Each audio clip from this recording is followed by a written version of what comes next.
ఈ రోజే డౌన్లోడ్ చేయండి. మీ ఫేవరెట్ షోస్ చూడండి. అక్క, చెల్లి,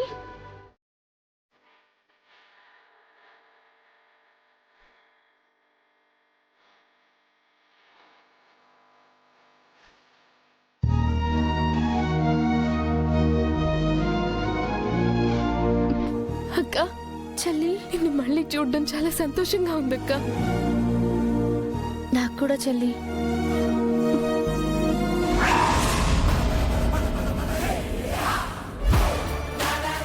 నిజం చెప్పండి, మీరు మా అమ్మతో మాట్లాడుతున్నారు కదా? అమ్మ ఇక్కడే ఉంది కదా? అమ్మా, అమ్మా, ఒక్కసారి కనిపించమ్మా, నాతో మాట్లాడమ్మా.